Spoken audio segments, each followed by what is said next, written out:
Oh man. The spring game is over. I don't know about you, but I genuinely don't care about how some people performed. I was just glad to have Florida Gators football back. And yeah, we're gonna get into it and we're gonna get to you here on Locked On Gators. You are Locked On Gators, your daily podcast on the Florida Gators. Part of the Locked On Podcast Network, your team every day.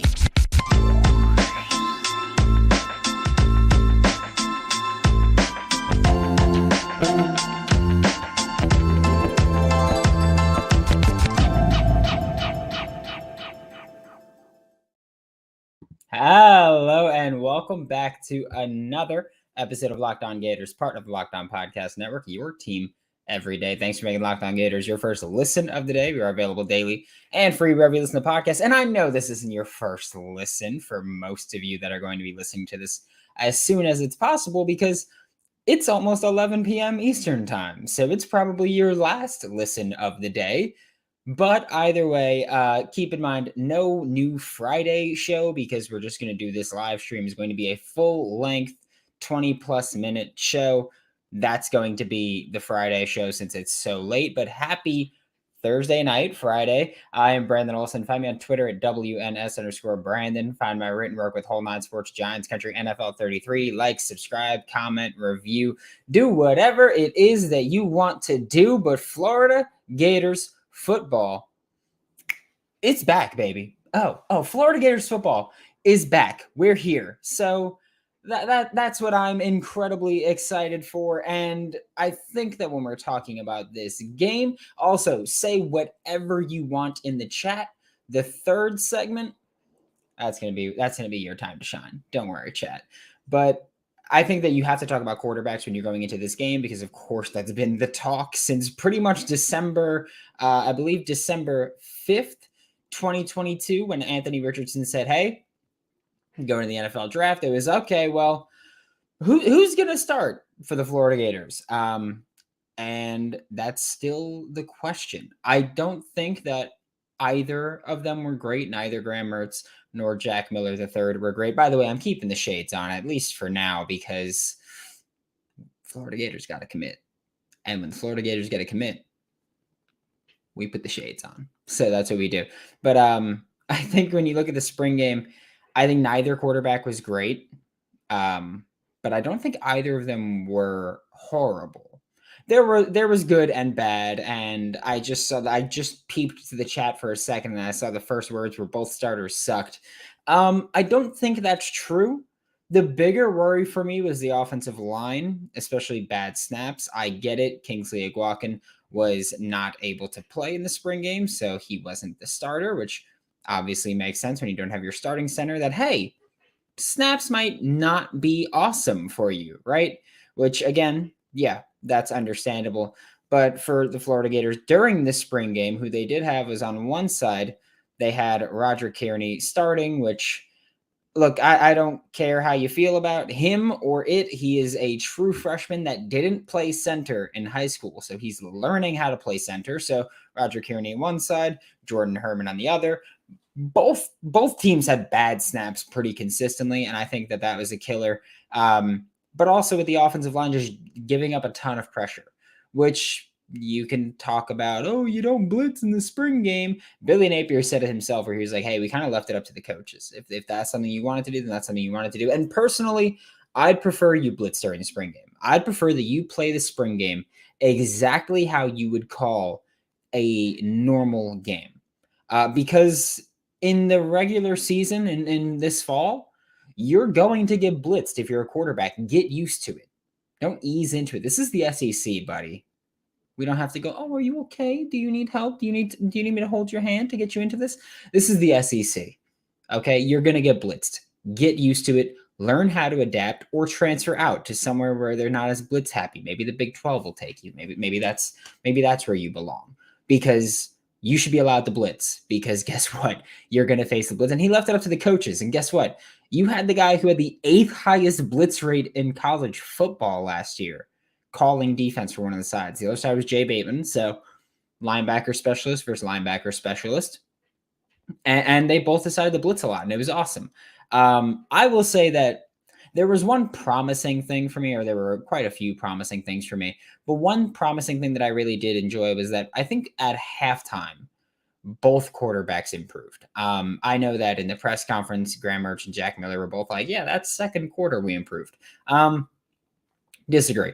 I think halftime is really where they improved, mainly because there was a lot of pressure and both quarterbacks being stereotypical pocket passers. When you face pressure, your first instinct is to step up into the pocket. And they were doing that quite a bit in the first half. And you can do that in games and it's fine. But when you're playing the spring game, quarterback's one hand touch.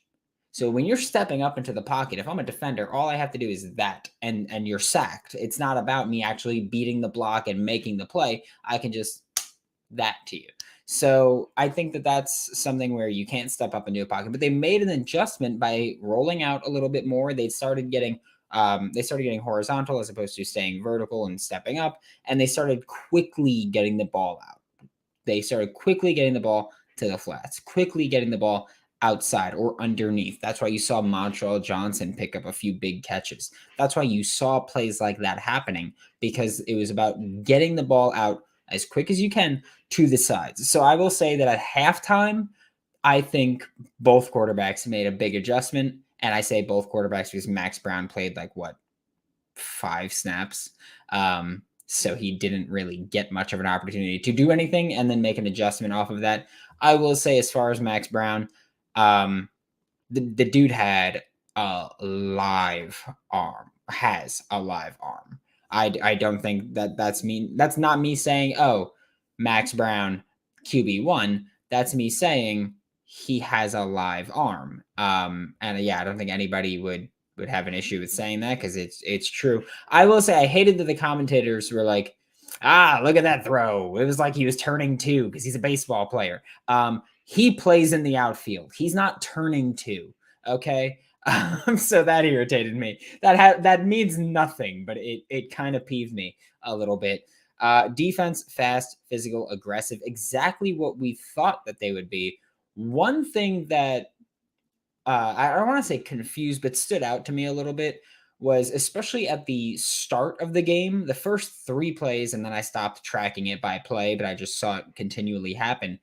The first 2 plays of the game, we saw Princely Umanmielen, who's the Jack. He was a DN last year. He's supposed to be our star pass rusher. First 2 plays of the game, Princely Umanmielen starts his rush. He starts to rush the passer. He engages with the offensive line, and then he backs off into coverage, which, I mean, I could assume is partially because if he was supposed to drop back into coverage anyway, the thought could have been, well, we occupy that guy and then we have a blitzer coming in. So that offensive tackle can't help and people can't help each other. They have to all stay with their man. And then we have the blitz come in. And that could be the thought process. But Princely Umanmielen started his rush and then dropped back into coverage. On the 3rd play of the game, 3rd play from scrimmage, I guess, since we'll count the opening kickoff. 3rd play from scrimmage, Princely Umanmielen straight up just dropped back into coverage, which is interesting to me because that's something that at Southern Miss and wherever Austin Armstrong has been, obviously he's only been the DC at Southern Miss for 2 years, but his philosophy is the Jack rushes the passer. You know, Patrick Toney had the Jack rush the passer, whoever it was, I believe 85% of the time last year. Austin Armstrong did it about 92% of the time. So it was interesting to see Princely Umanmielen start the game by dropping back. And throughout the game, he continued to drop back quite a bit, which was odd. A lot of young guys popped, by the way. Lot of young guys popped. I will say Aiden Mizell, I love his speed. I love his ceiling. I don't think he's ready to fully make plays on the ball yet. I think that when the ball went up in the air, he kind of seemed lost a little bit, which is something that'll come with time. That's not something to worry about. Andy Jean looked a lot more twitchy than we thought. Jakeem Jackson, Javian Toombs played. Javian Toombs had a few pass interference penalties. He's a physical guy. He played linebacker, moving to corner. That's usually not what you see. So he's learning how to play corner still. Jakeem Jackson played well. He was used as a pass rusher here and then. Jordan Castell had a good game. He had a good day in coverage. The tight ends weren't as poppy as we were hoping, but they still made some plays. Arliss had a few catches. Tony Livingston had, I think, 2 back-to-back catches. Hayden, I don't remember seeing Hayden catch a ball, but I do remember him seeing him be quite involved in blocking. So I'm cool with that. And Marcus Berg, like, dude, that catch on Jakeem Jackson's back, I think it was, that was like, what the, like, that was a ridiculous catch. But there was more big news that happened during the spring game, which was the Florida Gators got to commit, hence the shades, like we talked about. Before we talk about that, I do need to talk to you about Built Bar because summer's approaching quick. And I don't know if you could tell by my face. My face is rather red because summer's basically here, I guess, because I played basketball today and I'm already sunburned. So yeah, summer's here. If you need to get in shape, add Built Bar into your plan. Most bars have 130 calories, 4 net carbs, 17 grams of protein, and coated in 100% chocolate, which is great for me. I've got a hardcore sweet tooth, and they're finally in stores. You can go to Built or BuiltBar.com to get them online. Go to your local Walmart or Sam's Club and get yourself that Built Bar. Thanks again for making Locked On Gators your first listen of the day, and thanks for being here. Don't forget, like, subscribe, comment, review, join the Locked On Gators Discord. The link's in the description below. But the Florida Gators got a commit, which was an awesome thing to see at halftime. 5-star or 4-star safety, depending on where you look.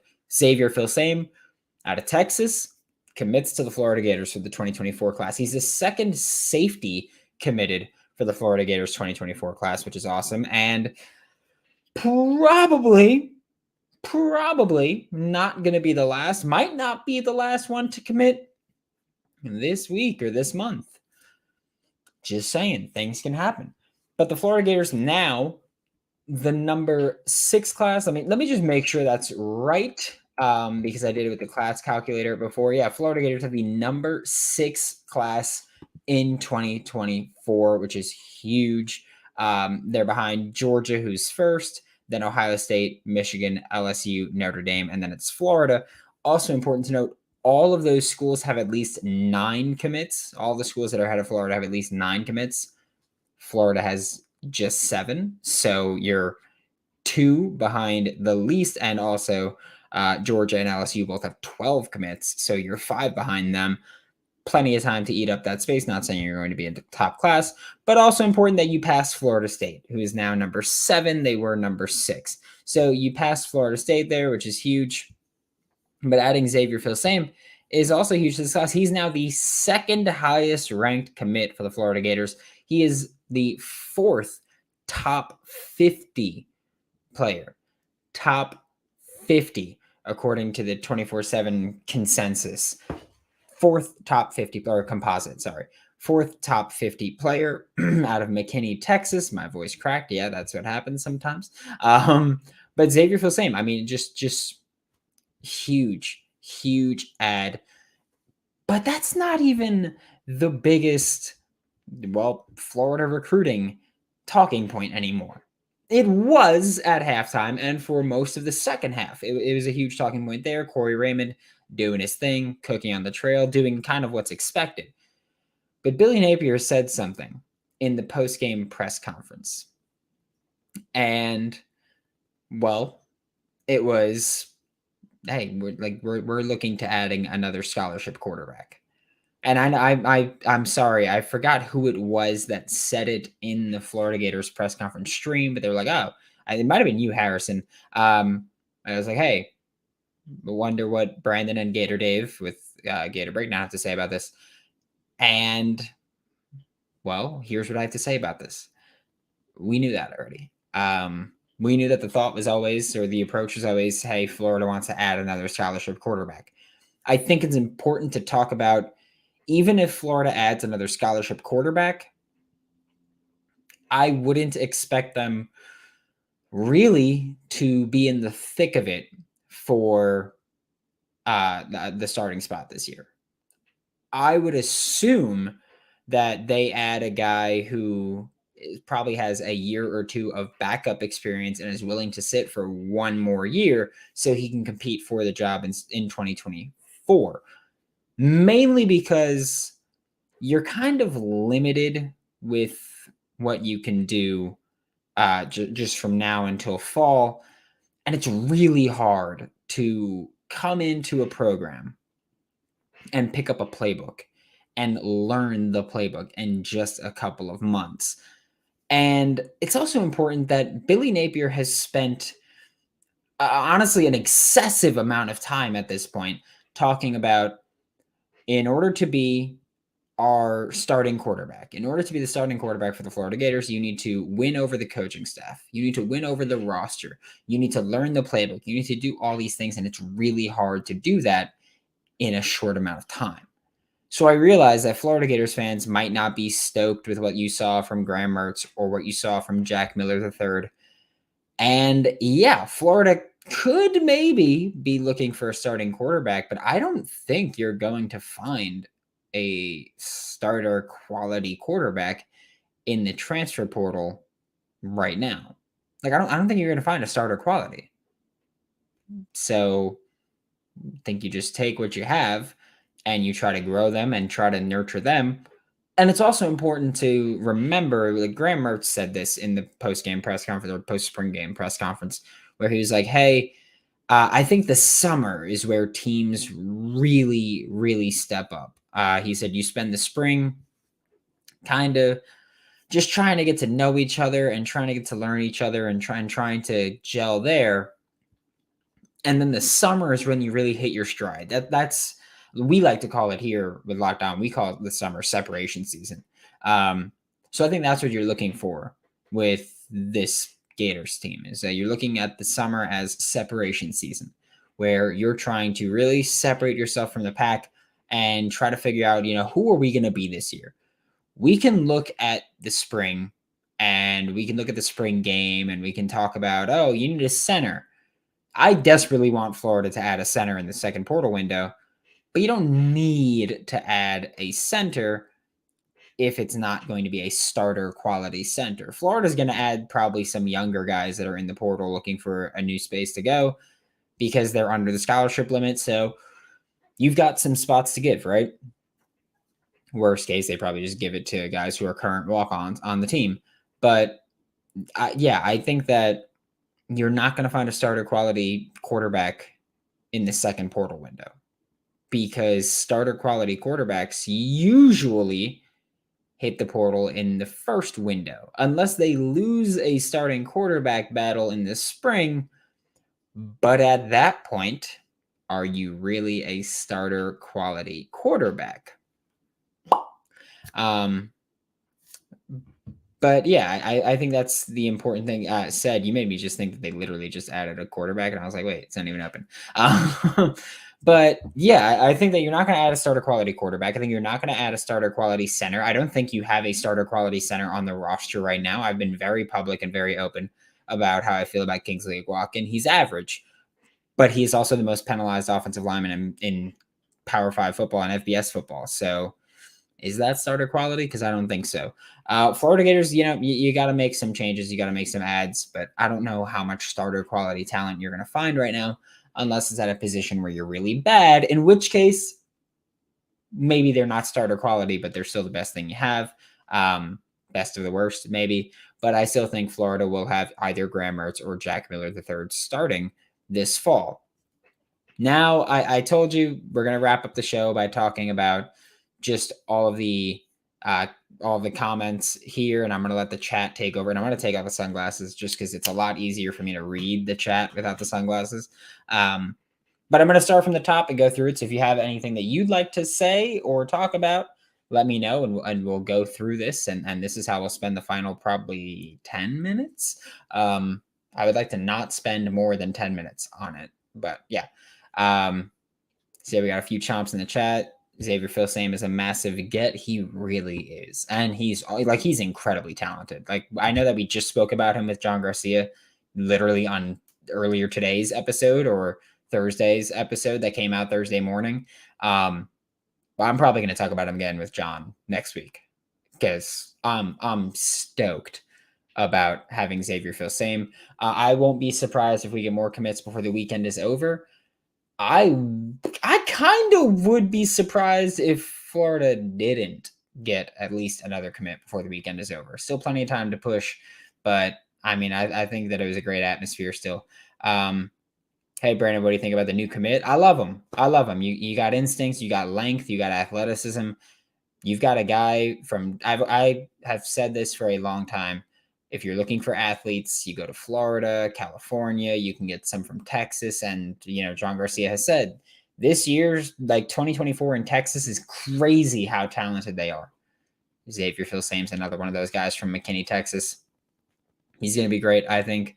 I'm curious to see how he fits in, and I'm curious to see is Florida in a couple of years just going to have a secondary full of safeties. And it's just, hey, someone make a play here. Jordan Costello used to play corner. Maybe throw him out there. So, I think that's kind of my takeaway, is that he is a heck of a football player, heck of a recruit, got a ton of potential, but he's also able to contribute early on. So we'll see how it goes, right? Look for Jordan Pride. Yeah, Harrison. That's who I was talking about before. And I was like, he might not be the last safety. I see your comment was 20 minutes ago. I don't remember if that was when I said that. But yeah, when I was like, oh, it might not be the last safety you add this week. That's Jordan Pride, exactly who I was talking about. O-line got whooped all night and everyone's blaming the QBs. Thank you. Can I do this? Sorry, I don't use this often. But yeah, thank you. O-line got whooped all night and everyone blaming the QBs. SMH. Because it is. That's all it is. Offensive line got cooked. I've said the line before that Austin Armstrong has: quarterback can't see with tears in his eyes. That they put that into effect during the spring game. So is that gonna watch the full spring game tomorrow? Yeah, Alex. I'm probably gonna watch it again tomorrow, and then probably 2 more times before Monday's recording. So yeah, Q said front 7 A1. Yep. Secondary questionable. Yeah, I think they're still trying to figure out the right combinations in the secondary. O-line trash. I think they're still trying to figure out the right combinations. I feel like the offensive line, I feel like orange team was offensive starters, blue team was defensive starters, but I feel like for both orange and blue, the offensive line was like a mismatch of starters and backups, and that's interesting to me. Offensive play calling trash. I will say, again, I'm going to rewatch and really get to see, but I disagree. I think execution sucked, but I think play calling wasn't bad. Maybe not great, but wasn't bad. I love that they tried to double pass with Khalil Jackson to, I think it was Taylor Spieto. And yeah, it sucks that there was a penalty, but I forgot who had the penalty. But yeah, there was a penalty on that one. Running games A1, always going to be. Both starters suck. Max Brown should have got more burn. No production equals no quality wins, period. Might as well give Brown a shot. I like Max Brown. I do. I love that he has a live arm. I love what he can do physically. But he's still learning how to play quarterback. I'd rather have a guy who knows how to play quarterback but is less physically gifted, as opposed to someone who is still learning how to play quarterback but has a howitzer attached to him. Secondary wasn't tested. Yeah, no, barely were. Javian Toombs had a few penalties. That was bad. Jordan Costello had a pass breakup. That was good. But aside from that, there really wasn't much in terms of fireworks there. Biggest concern was O-line. Yep.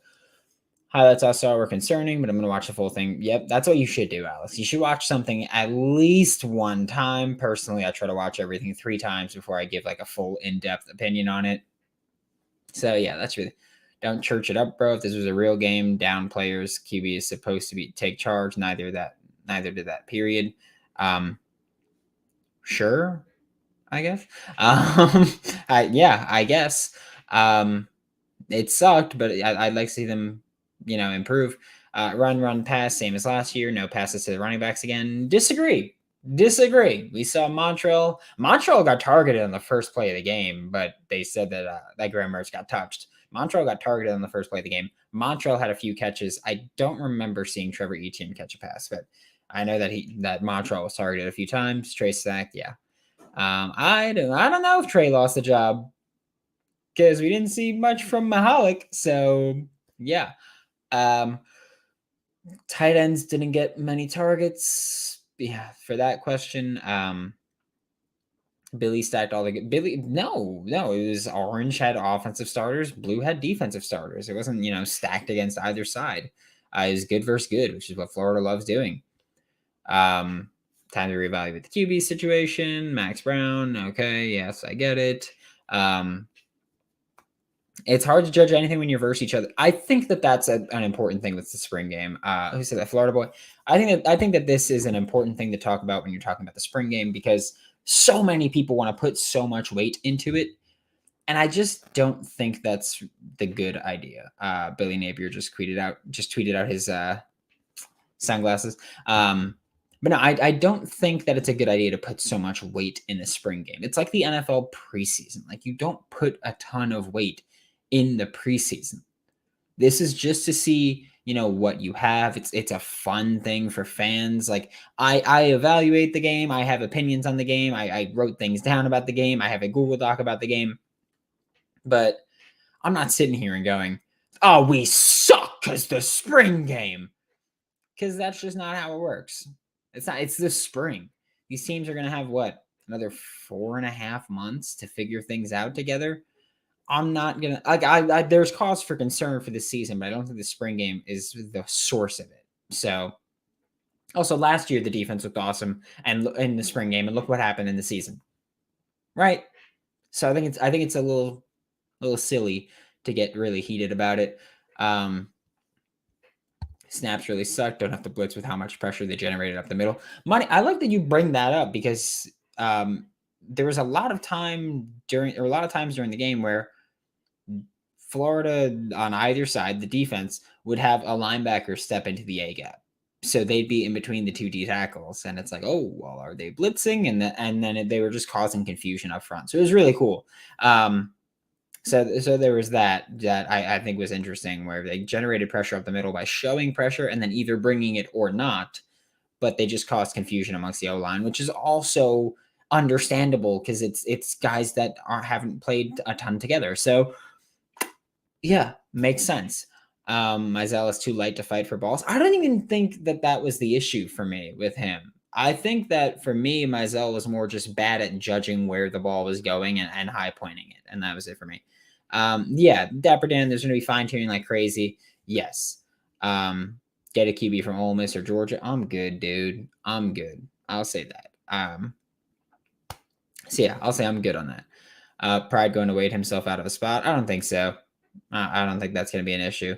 Billy Napier needs an offensive coordinator ASAP. He's not going to make it on God. No, he doesn't. And I'm someone that Rob Sale blocked on Twitter, and I'm still, and I don't know why, but I'm still saying, no, you don't need a new OC. Rob Sale has done a good job with the offensive line last year, and last year the offensive line didn't look great in the spring game either, and look at them during the year. They were pretty freaking good. They're going to look worse this year no matter what, by the way, the offensive line. Not even to do with the talent, not even to do with the talent on the offensive line. You don't have Anthony Richardson being a freak athlete back there creating extra plays. So I'm prepping you for that now. Offensive line, production-wise, going to be worse this year. Get over it. Yes. I have no idea about anybody transferring, Bob. Watch it. I have no idea about anybody transferring anywhere. I just know Florida's looking to take another quarterback, which is fine. And you can want another starter. I don't think it happens, though. I don't think Grayson McCall qualifies. Let's see. What did you say, Drake? Austin Armstrong may really be him, and I'll have what he's having. QBs are okay. Mertz especially. We need O-line help, and no injuries hurt us in snaps. Cam Carroll, welcome to running back you. And love the show, Brent. Oh, thanks, Drake. Of course. Yeah, I'm gonna try to go live every time again. Sorry, I'm trying to burn through these now. Are we beating Candy this year? Hopefully. Hopefully. I'm assuming you meant Vandy. Hopefully. Can't blame the line for bad throws. I can blame the line for pressure getting in and quarterbacks speeding up their own process and causing them to screw that up. I can do that. Joe Burrow was thought of as a good quarterback, though. I thought he was Joe Burrow when he was going from Ohio State to LSU. I thought of him better when he was going from Ohio State to LSU. And then he started for a year, and I was like, oh, he's not great. And then he got better in a modern offense. So I thought Joe Burrow is pretty well liked. Yeah, people taking too much from the scrimmage. We need to go get Drake May. Okay, let's just – what kind of nonsense is that? We need to get Drake May. Come on. Drake May, Caleb Williams, come on back. Bryce Young, you have eligibility. You're actually coming back to school. You're pulling out of the draft, and you're now going to be a Florida Gator. Like, that's just crazy. A bunch of people just saying, like, it's crying. Loving the DC. So how do you not love Austin Armstrong? I'm glad. Wandering Mediocrity, you just said his celebration gesture. Come on, dude. How do you not like that? Like, how do you not like that? That's all that is. Like, that attitude. Like, if you're in the Locked On Gators Discord, I physically am not allowed to say it on my show. But if you're in the Locked On Gators Discord, you know what I was told about Austin Armstrong when he got hired, and I said it, and I'm shutting the links in the description below. But I'm telling you, know what I was told when Austin Armstrong got hired about his personality. And again, I physically am not allowed to say those words on the show. But I mean, I'm excited for it. I love it. Before Patrick Toney left to the NFL, I said, hey, I want a defensive coordinator. I said I want Patrick Toney to be more aggressive. That's basically what Austin Armstrong is. So I'm cool with it. But I'm going to head out because it's 11:20 p.m. And we've been doing this for way longer than I anticipated. But thank you all for making Locked On Gators your first listen every day, especially you everydayers. We'll be back. I honestly don't know. Maybe if we get a commit, we'll go live again and we'll just go wee with it and we'll go nuts. But I urge you to like, subscribe, comment, leave a review if you're listening on Apple Podcasts. I'd appreciate that. Auburn fans got mad at me for talking trash and gave me some 1-star reviews, and that's kind of mean. Join the Locked On Gators Discord. The link is in the description below. Yeah, I'm Brandon Olson. Thank you so much. It still amazes me. Like, there's 94 people in here right now as I'm saying this. We've had tons cycle through, and it's ridiculous to me that I get to do this for a job. So thank you so much for allowing me to do that. And I'm so happy Florida Gators football is back. Thank you all. And as always, go Gators.